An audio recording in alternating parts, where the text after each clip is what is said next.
Good morning. Welcome to God, Family, and Politics, where I, Dr. Tyra Hodge, get to talk about my three favorite things. I love to talk about the Lord and His goodness, and I love to talk about families, how to strengthen them, and then I love to talk about politics. It's just a bad habit of mine. Today, I have Mike Hambrick joining us today on Zoom.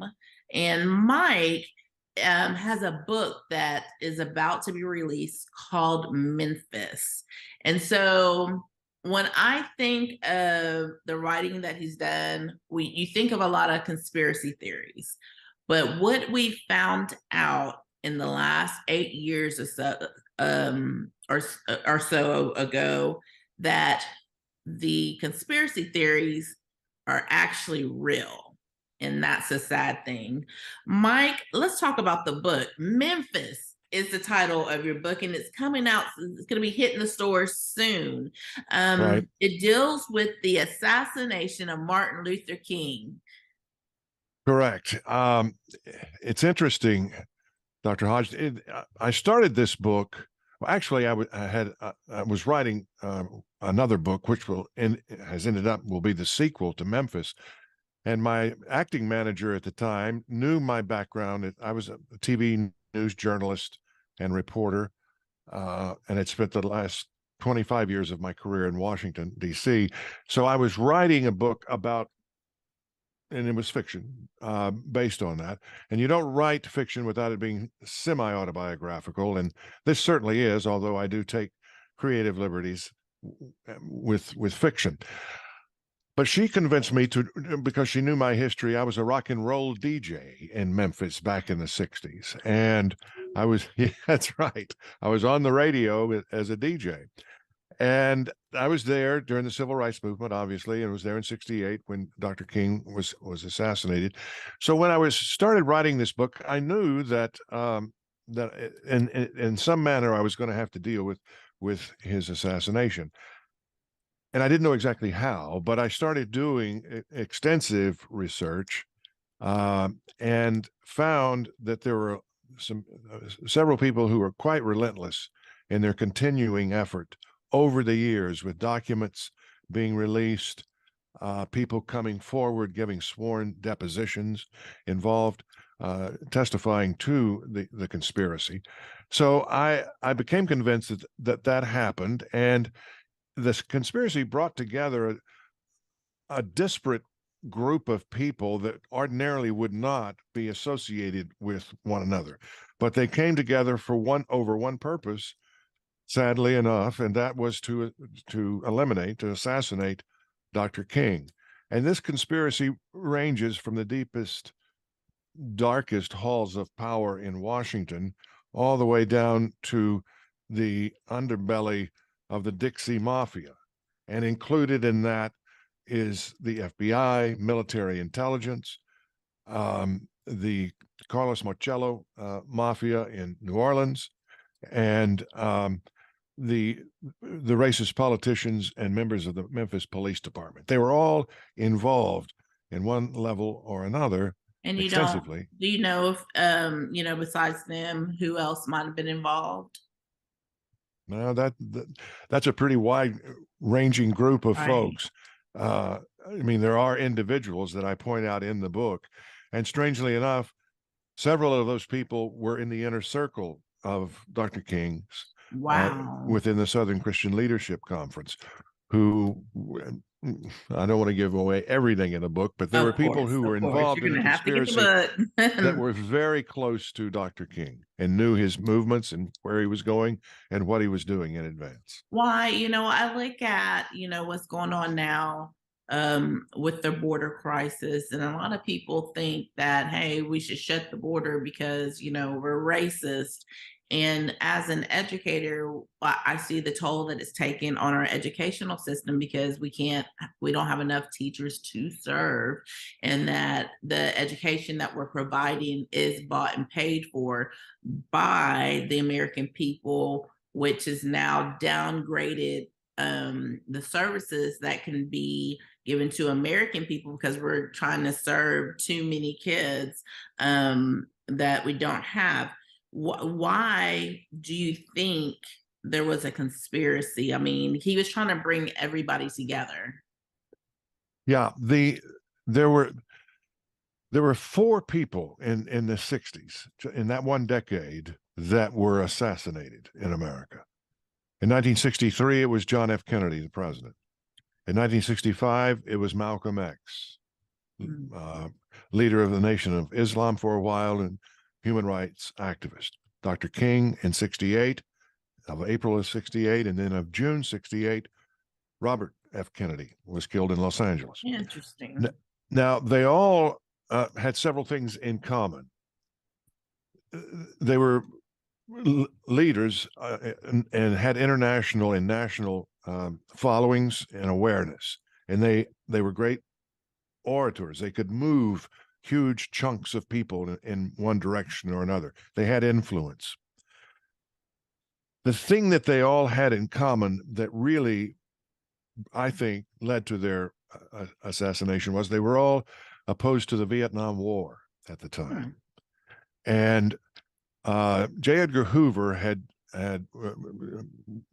detested Robert Kennedy. He had all the way back to the 50s had been monitoring and wiretapping and keeping tabs on Dr. King. He labeled him as a liar and a communist, and his deputy in charge of security at the FBI labeled him the most dangerous black man in America at the time. Wow. Wow. So, yeah. So that and why would be the opposition to the war be a reason to kill people? Money. The military-industrial complex did not want the war to end, and they knew that these people could bring public opinion to bear in a very powerful way in opposition to the war. The other thing that Dr. King had planned in May, after he, of course, he was assassinated and he wasn't able to execute this. He had planned for the Poor People's March in Washington, which was to bring 500,000 people to camp out on the mall in Washington until certain things were addressed as it relates to poor and indigent people. And Hoover and the powers that be did not want that that to happen. And one of the reasons that King said that so many of the social programs were being shortchanged and not being implemented at the time was because so much money was being spent on the war. And also there was an inordinate amount of young African American men and boys that were being drafted and killed in the war. So his whole opposition to the war was just an anathema to the powers that be in Washington. No question in my mind that that's the reason, the primary reason that he was assassinated, as was Robert Kennedy. He was campaigning for president at the time, and was, part of his campaign was to get out of Vietnam. So they all had that in common. In your opinion, and then I'm going to go on to ask you about how long it took you to complete the project. In your opinion, would Martin Luther King Jr., would he have been a Republican or a Democrat? I think he probably would have leaned centrist left, probably. But I also think that I think he would have evolved above politics. I think his message was not political; it was spiritual, and it was universal. I don't think it carried an R or a D with him, nor was it necessary for it to be a powerful, meaningful, important message. Absolutely, absolutely. So, along with this, I mean, you had to have done tons and tons of research. How long did it take you to complete Memphis? Well, it took a while. This is my first novel, so I'm a first time novelist, Okay. and that takes some time. But I had an unexpected uh, interruption, Dr. Hodge. I had a severe bout with COVID pneumonia, Mm, and I was hospitalized for 4 months. mm, I was intubated twice. I was on dialysis. I had 3 blood transfusions and 3 heart pressors. mm. And of course, I was on oxygen. And um, the doctors don't know, can't give me a reason or anybody a reason why I survived. And they were telling my fiance and my children every day, just let him go. He's gonna be a vegetable at best. He's gonna be on oxygen. He won't have a quality of life. Just let him die. And they refused to do that. Now, in this process, I did have, and I think it's the reason that I'm here today, I did have a divine intervention. At some level of consciousness, I was taken off oxygen, and I knew I was having difficult breathing, and I knew that I was dying. And my mantra became, okay, God, it's just me and you. It's just me and you, God. I can't do this. And at some level, I had this vision. I was it was like I was scaling, doing rock climbing, scaling a rock face, and I came up over the top of it, and I saw Jesus sitting on a boulder. It was a profile, and in my vision, it was in the Garden of Gethsemane. There weren't any words spoken, but he turned and looked at me in my eyes, and I looked into his eyes. And I knew at that point, at some level, that I was not going to die, that God saved me for some reason. Mm. And I'm a member of a group called Pinnacle Forum, where we get together, and it's faith based, and we support each other, pray for each other, read books, review books, and do that kind of thing. And we pray. And that experience, I know where I want to go when I pray. I visited that. I was in the room. So it's not just like saying a prayer. When I pray, I take myself back to that moment when I scaled the rock wall in my vision and looked into the eyes of Jesus. That's where I go when I pray, that moment. Oh, wow. So because of the sickness and everything, it took you some time to get the book done. Yeah, I mean, What about the research?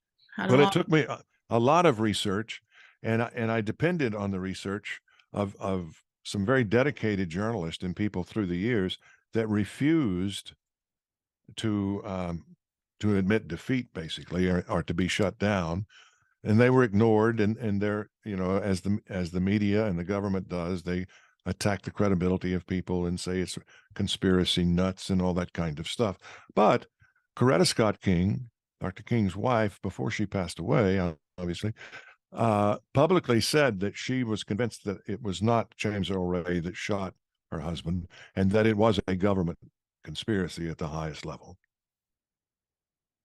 Now we're dealing with so many mm, conspiracies that are actually true. That we have the government shutting down parents at school boards. We have just crazy. I mean, lies about elections and constantly going after a seated president, even though the evidence pointed elsewhere.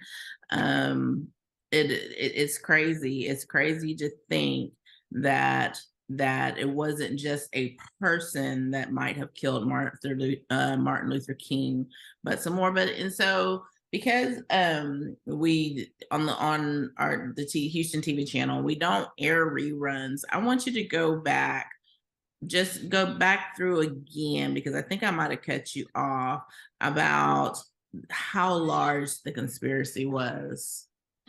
Well, the conspiracy, strangely enough, brought together a group of people that ordinarily would not be associated with each other.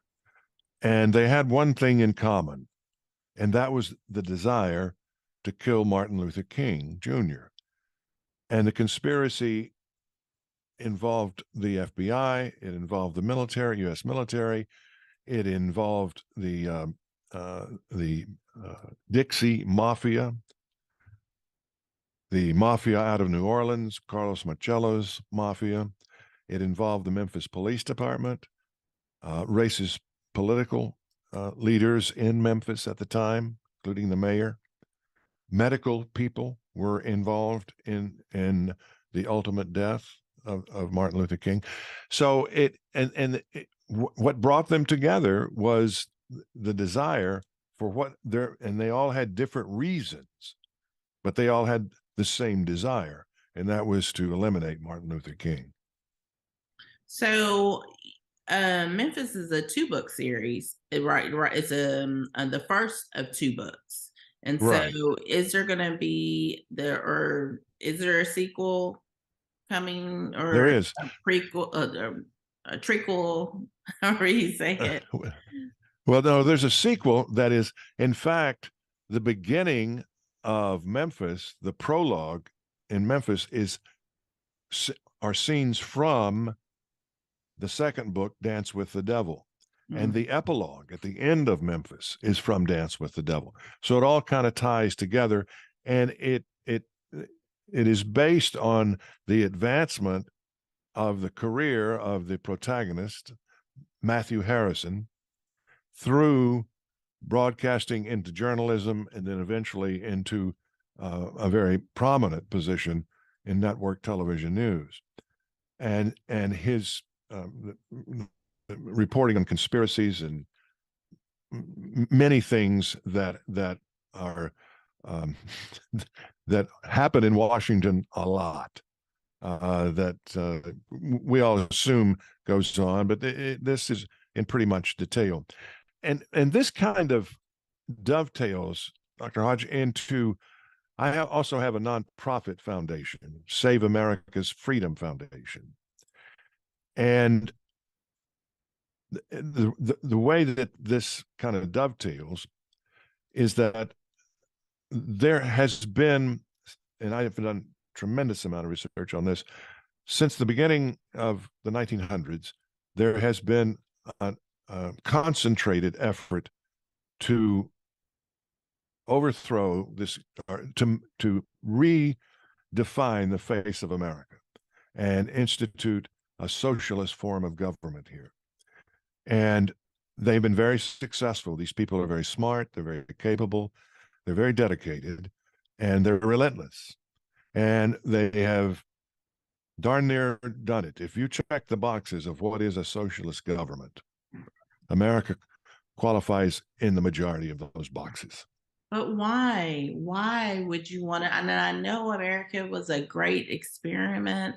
It works. For most people, it works. If you're a good tax-paying, flag-loving American. But why destroy something that is so strong and that is ultimately, everyone in the world looks to America for who we are? Why destroy it? Well, I think there are various reasons, and I think that in some cases it's people who are misguided, and I think that is being very generous in defining them.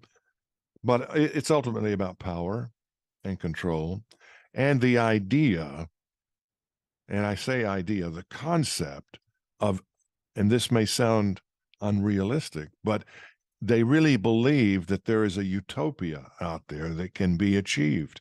And I mean, if you look at textbook socialism, I mean, that is what they're selling. And it is so powerful to sell utopia where everything is going to be okay. Everybody's going to be equal. Nobody will have it. There won't be any harm. That's a very seductive concept and idea But the where thing about conserv that, pardon? what has happened with other countries, yes, it's the rulers that get the utopia, but it's the people that get the crap from it. Would the I, people never get the money, the land, or whatever, just the people in government. And what I've seen, in the midst of them trying to create this utopia, um, I think they feel like there's going to be this everlasting life for them, but it's not the life they're dreaming of. And everybody, time stands for no one, and everybody's going to have to give an account for what they've done. Absolutely. Well, the thing that all of this is that what happens in this process is not just coincidental. It's all by design. The socialists have taken control of all levers of influence and power in this country, and that is news and information, um, culture, cultural influences. It said those that influence culture control the culture, and certainly New York and Los Angeles, broadly speaking, controls the image and the culture in this country.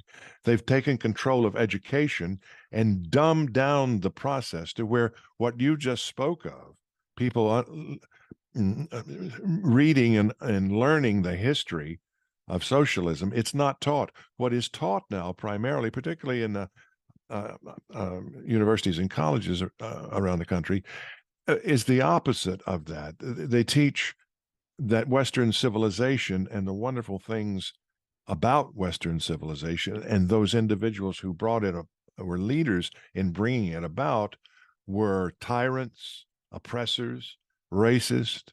They unconscious capitalists. I mean, they demonize, ridicule, and marginalize all the great things about Western civilization, which is the greatest thing that's ever happened to man, save the birth of Christ. So, but they're taught, people, our children, and we've had several generations of this now that are taught the opposite of that, and they tend to believe it because they're taught that and inculcated in a very vulnerable time in their life. They're learning and soaking up everything, and that is the dominant process within particularly secondary education, where they just absolutely brainwash the students, the kids, and we lose them. We lose them from Christ. We lose them from the wonderful things of Western civilization, of this country, freedom based on Judeo-Christian values. They take God out of the equation. They take prayer out of the equation. They have been successful at doing that. And they create all of these isms, whatever, feminism, whatever you want to, all of them. That's all. They don't care about those people. Those are designed to be divisive instruments, to keep people separated, to keep people angry at each other in opposition, because they're very easily Right. manipulated at that point. We have just a couple. We have less than a minute and a half left. And you said, what is the link between your foundation and the book? Well, the idea that it's a prime example of the government and the power of the government. I mean, what greater right of freedom do you have than your life? And that's an extreme example, but they're taking away. They make that decision that these people should no longer live, and so they take them out. The government is capable of doing that. So that is a direct assault on the freedoms and the rights of individuals, and it's totally anti-American. Yes. Okay. So we have about 45 seconds left. Okay. Where can we find the book Memphis? Where can we get it? Well, it will be out very shortly on BookBaby. You can go to BookBaby and you can get the ebook, or you can get the paperback, the printed copy. And I sure hope you take the read and enjoy the trip.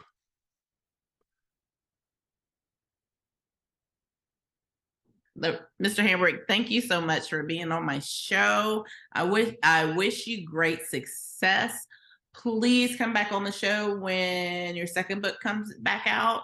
Oh, that'd be great. Some more. I've enjoyed this conversation, and all the information to Mr. Hambrick will be in the links on social media, so you can get your book and check him out and check out the foundation.